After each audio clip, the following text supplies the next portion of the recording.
Assalamualaikum warahmatullahi wabarakatuh. Selamat datang kembali di channel cerita horor Bendy Story. Kisah ini sudah terjadi lama sekali. Kisah saat aku masih kuliah di sebuah perguruan tinggi di kota sebelah. Kota yang lumayan asri dan ramai. Oleh hirup-pikuk aktivitas kota tersebut. Sebut saja namaku Andi. Aku menikmati masa-masa saat kuliahku dengan senang dan semangat. Alhamdulillah, aku diberi Tuhan rupa yang lumayan cakep dan ganteng. Tempat kuliah yang asri dan sejuk, serta teman-teman yang sangat baik membuat aku betah kuliah di sana. Maklum, karena aku cakep dan ganteng, tak sedikit mahasiswi-mahasiswi di tempat kuliahku pada naksir kepadaku.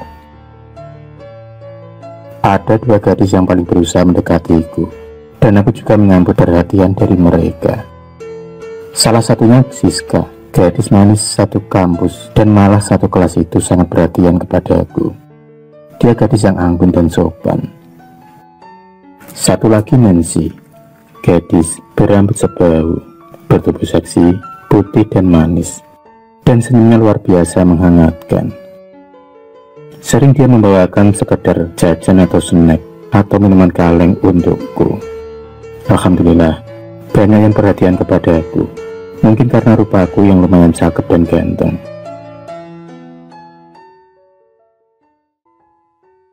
Aku juga mempunyai teman, sahabat dekatku, yang bernama Anton. Orangnya biasa-biasa saja, kocak, konyol, dan selalu mengeluarkan canda tawa. Selalu saja rasa senang dan gembira jika tengah berada bersama Anton. Suasana menjadi ramai dan gembira. Di kelasku sendiri dia yang paling kocak dan suka bercanda kepada siapapun, teman, termasuk pada dosen. Kadang ia juga bercanda, dasar bocah sotoy. Anton sendiri orangnya antara pemberani dan penakut. Terutama dia suka bercerita tentang hal-hal mistis.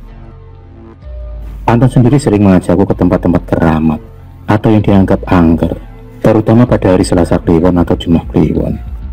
Awalnya hanya untuk uji nyali saja, tapi akhirnya kami pun ketagihan ke tempat-tempat tersebut. Pernah suatu malam, tepatnya pada malam Selasa Kliwon, Anton mengajakku jalan-jalan lagi ke tempat keramat yang aku juga belum pernah ke sana. Saat itu dia menelponku, waktu yang kurang tepat, soalnya saat itu aku lagi bersama Siska, lagi ngobrol di warung kopi.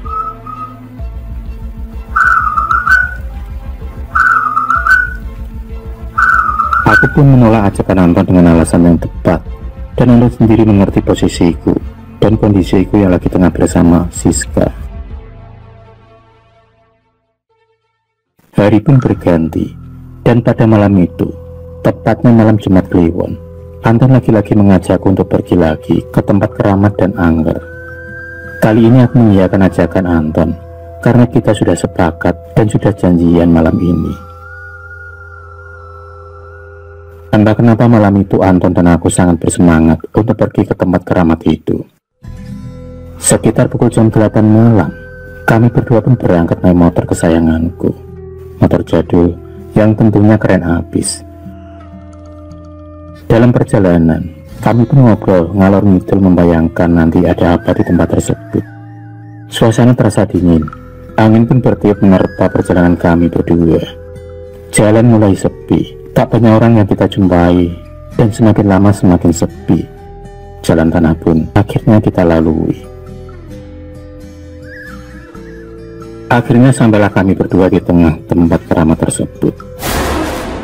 Yang konon orang-orang bilang tempat itu sangat angker dan banyak penghuninya.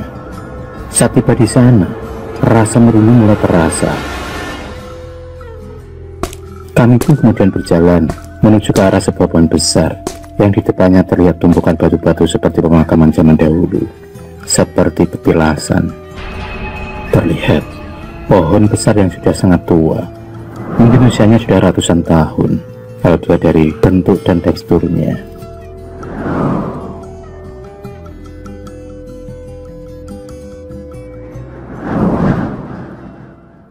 Dengan berbekal senter kecil, kami berdua pun berkeliling di sekitar tempat tersebut. Di Di tengah malam itu tidak ada orang sama sekali. Udara dingin menusuk tulang terasa sampai ke dalam. Suara-suara binatang malam bersaut-sautan, dan sesekali terdengar suara lolongan anjing hutan yang bersaut-sautan dan terasa mengerikan. Terdengar juga suara kelelawar mengepakkan sayapnya berterbangan di malam itu. Kabut tipis mulai menyelimuti tempat tersebut. Sejenak kami berdua pun duduk santai di depan batu-batu yang tertata seperti petilasan itu. Kami berdua hanya merasakan kalau tempat itu terasa wingit. Tak sengaja Anton melihat ada sebuah benda kecil yang tergeletak, yang setelah dia mati, ternyata benda tersebut seperti sebuah keris kecil. Iya, ternyata benda tersebut adalah sebuah keris kecil yang tergeletak di dekat petilasan tersebut. Anton kemudian memberanikan diri untuk mengambil keris kecil tersebut. Dipandanginya keris tersebut, dan seperti ada suatu energi yang menarik Anton. Anton seperti suka dengan keris tersebut. Ia pun tak lepas pandangannya pada keris tersebut. Anton kemudian berniat untuk membawanya pulang, tapi aku berusaha mencegah dan melarangnya. "Ton, keris itu gak usah dibawa pulang ya. Aku takut nanti kalau ada terjadi apa-apa," ucapku. "Ah, gak ada apa-apa, Dik. Mungkin jodoh. Siapa tahu keris ini bisa berguna nantinya untuk kita," jawab Anton.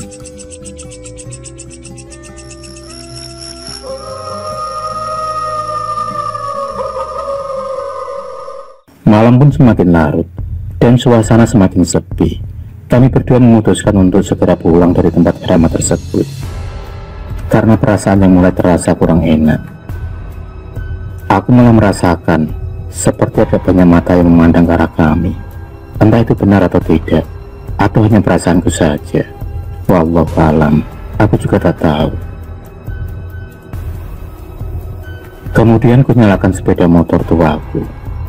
Saatnya kami berdua untuk pulang dari tempat tersebut. Anton kemudian segera naik, membonceng di belakangku. Saat aku mau menjalankan motorku, samar-samar aku seperti mendengar suara-suara aneh. Suara-suara seperti memanggil, tapi tak jelas. Aku pikir itu hanya perasaanku saja. Aku sempat menoleh ke arah belakang sebelum menjalankan motorku. Akhirnya kami berdua pun meninggalkan lokasi keramat tersebut. Jalan gelap gulita kami tembus dengan lampu sepeda motorku. Sungguh malam yang sepi dan aneh. Soalnya malam itu juga tepat pada malam Jumat Kliwon. Yang konon, kata-kata orang terdahulu, malam Jumat Kliwon adalah malam munculnya para hantu dan makhluk tak kasat mata. Malam pesta para lembut.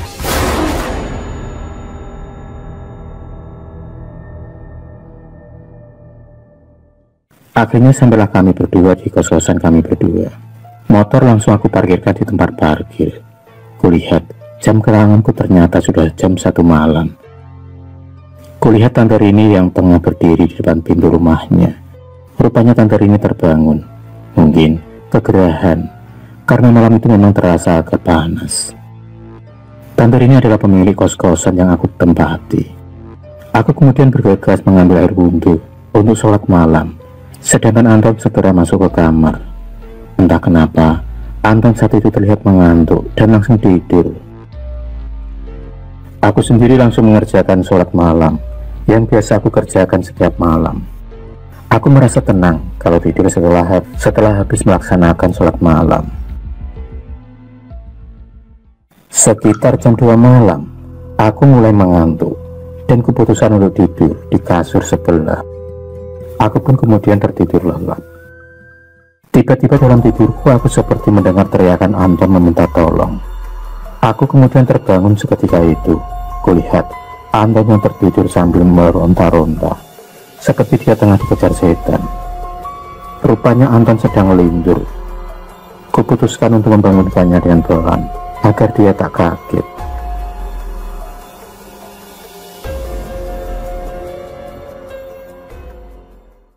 Akhirnya sampailah kami berdua di kos-kosan kami berdua. Motor langsung aku parkirkan di tempat parkir. Kulihat jam keranganku ternyata sudah jam 1 malam. Kulihat Tante Rini yang tengah berdiri di depan pintu rumahnya. Rupanya Tante Rini terbangun, mungkin kegerahan, karena malam itu memang terasa agak panas. Tante Rini adalah pemilik kos-kosan yang aku tempati. Aku kemudian bergegas mengambil air wudhu untuk sholat malam, sedangkan Anton segera masuk ke kamar. Entah kenapa, Anton saat itu terlihat mengantuk dan langsung tidur. Aku sendiri langsung mengerjakan sholat malam yang biasa aku kerjakan setiap malam. Aku merasa tenang kalau tidur setelah habis melaksanakan sholat malam. Sekitar jam 2 malam, aku mulai mengantuk dan keputusan untuk tidur di kasur sebelah. Aku pun kemudian tertidur lelap. Tiba-tiba dalam tidurku aku seperti mendengar teriakan Anton meminta tolong. Aku kemudian terbangun seketika itu. Kulihat Anton yang tertidur sambil meronta-ronta, seperti dia tengah dikejar setan. Rupanya Anton sedang lindur. Kuputuskan untuk membangunkannya dengan pelan, agar dia tak kaget.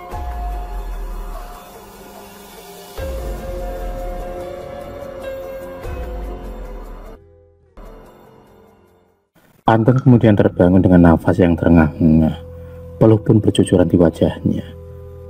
Setelah tenang, aku pun benar bertanya pada Anton, "Ton, kamu mimpi apa? Kamu kayak dikejar setan saja." "Iya, Dik. Aku barusan mimpi dikejar-kejar setan. Hantu banyak sekali." Anton kemudian menceritakan semua mimpinya kepada Andi. Mimpi yang sangat mengerikan dan menakutkan. Hari pun berganti. Dan setelah kejadian malam itu, berikutnya kami sering diteror oleh sosok-sosok gaib yang menampakkan diri di kamar kami. Sosok-sosok seperti kuntilanak, pocong, dan makhluk-makhluk lainnya. Tetapi yang sering menghantui kami adalah sosok pocong yang mukanya hancur dan dipenuhi dengan darah yang terlihat masih sangat segar. Sosok yang sangat menakutkan. Pernah suatu malam, Anton dihantui. Ia seolah melihat sosok pocong yang berada di depannya, persis seperti dipeluknya. Padahal saat itu dia tengah memeluk guling. Namun, rupanya ia seperti memeluk pocong saat matanya terbuka. Dan tak ayal lagi Anton kemudian pun langsung berlari ketakutan keluar kamar.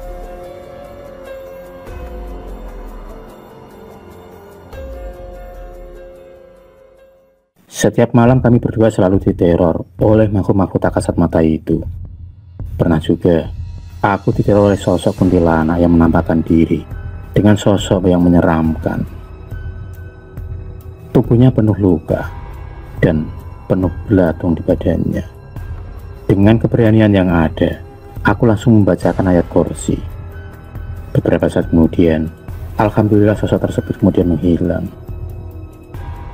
Pernah suatu malam, saat itu aku baru saja pulang kuliah karena ada beberapa tugas dan harus aku selesaikan di kampus, dan juga ada janji ketemu dengan Nancy. Jadi aku pulang agak malam.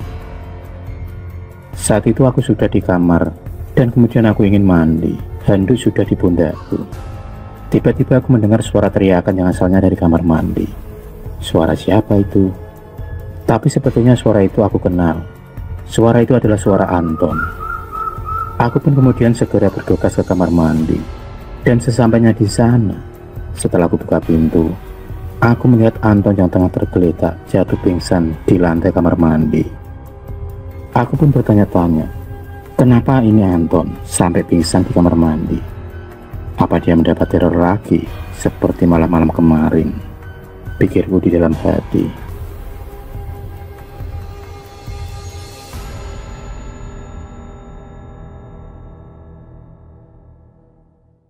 Aku kemudian membawa Anton ke klinik terdekat, dan setelah ia sadar, aku segera bertanya kepadanya, kenapa ia sampai pingsan di kamar mandi.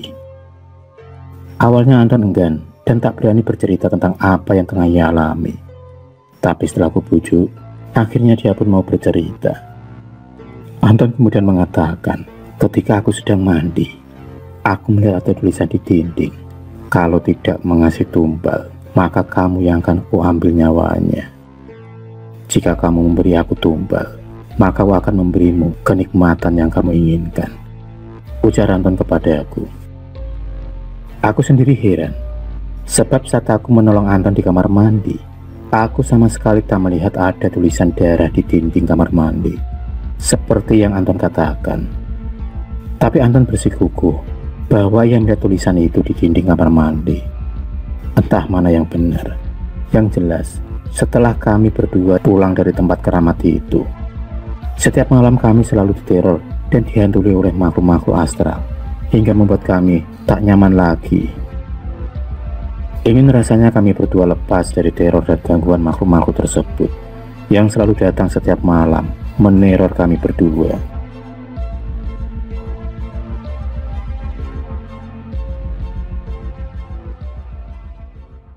Akhirnya kami berdua memutuskan untuk pergi ke sebuah pondok pesantren, dan kami kemudian menceritakan semuanya kepada Pak Kiai.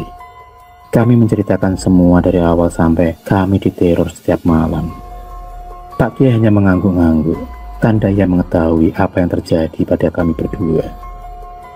Setelah kami selesai bercerita, Pak Kiai kemudian mengatakan kepada kami, keris yang kalian bawa itu adalah keris yang mereka jaga. Keris itu bisa untuk pesugihan, tapi keris itu juga akan menyesatkan kamu dari jalan Tuhan jika kamu ikuti. Pak Kiai kemudian meminta keris kecil itu, keris yang dibawa Anton. Anton segera memberikan keris kecil itu kepada Pak Kiai.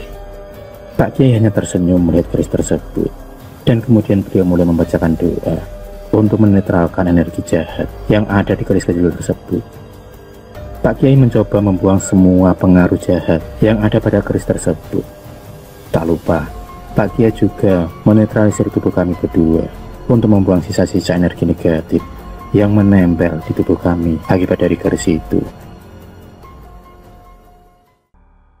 Beruntung kami berdua bergegas menemui Pak Kiai untuk meminta pertolongan. Kalau tidak, apa yang akan terjadi pada kami berdua? Selamanya mungkin kami berdua akan diteror, dan akan terus diteror sosok-sosok gaib tersebut. Dan parahnya kalau kami berdua sampai mengikuti ajakan mereka, pasti kami berdua akan salah jalan.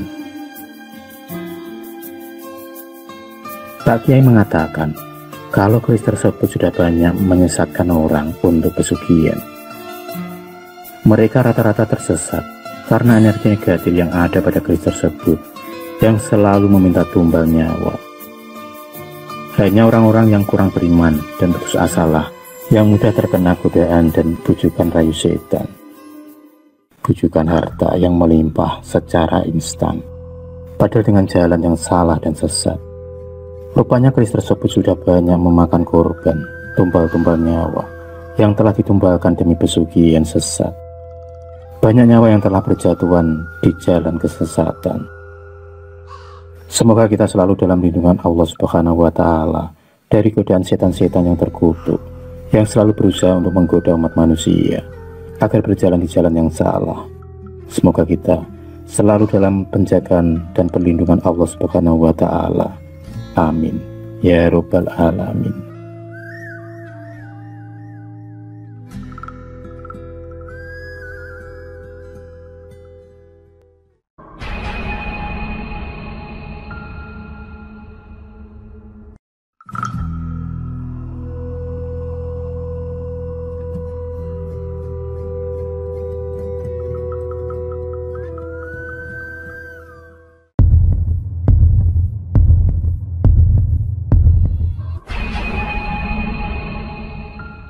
Terima kasih sudah menonton video cerita bergambar ini. Klik subscribe untuk terus berlangganan video-video cerita bergambar selanjutnya. Semangat berkarya.